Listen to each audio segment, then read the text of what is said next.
Hello friends, welcome to my channel. কেমন আছো তোমরা? আশা করি সবাই ভালোই আছো। আমিও খুব ভালোই আছি।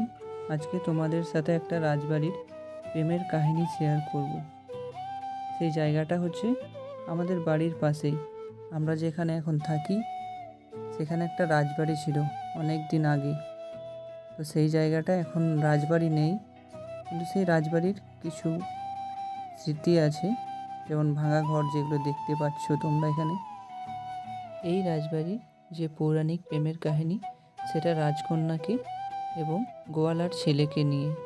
শুনেছি তাদেরকে নাকি মেরে পুঁতে দিয়েছিল। তো যেই জায়গাতে মেরে পুঁতে দিয়েছিল এখন সেই জায়গাতে একটা প্রেমের সমাধি বানিয়েছে। তো চলো সেখানে গিয়েই এই রাজবাড়ির লাভ স্টোরিটা শুনবো।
এই সেই জায়গা যেখানে প্রেমিক প্রেমিকাকে দুজনকে মেরে পুঁতে দিয়েছিল।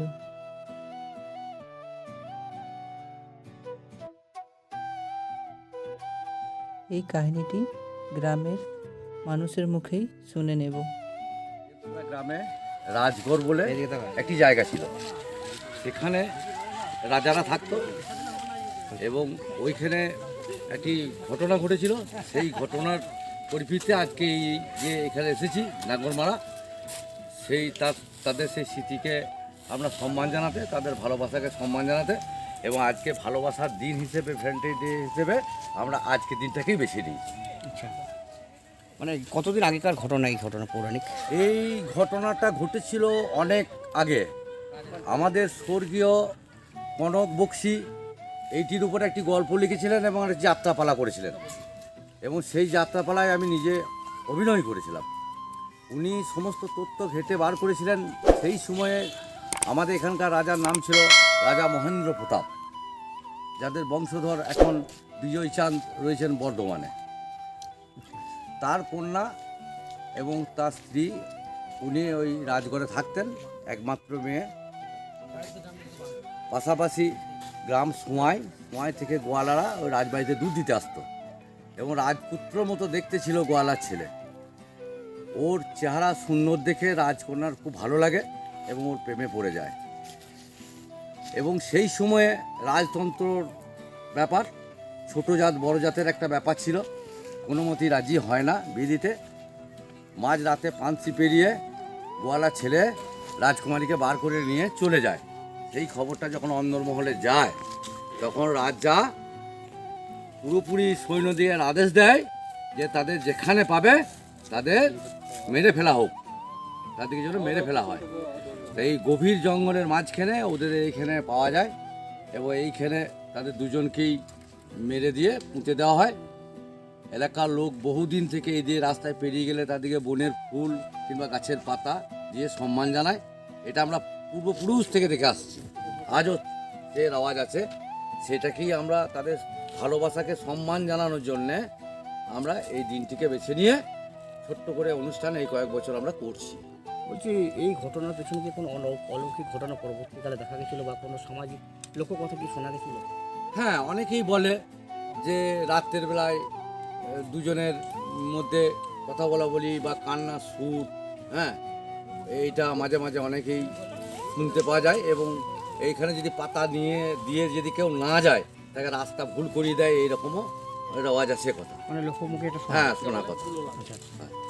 তো আপনাদের কি এখনো সেই রীতি রেওয়াজ মেনে একই রকম ভাবে আপনারা একই মানে আমরা তো ওই বন্ধুরা, ভিডিওটি কেমন লাগলো কমেন্টে লিখে জানাবেন, ঠিক আছে? আর ভিডিও যদি ভালো লাগে থাকে তাহলে লাইক করবেন, কমেন্ট করবেন, আর অবশ্যই ভিডিওটি শেয়ার করতে ভুলবেন না সবার সাথে।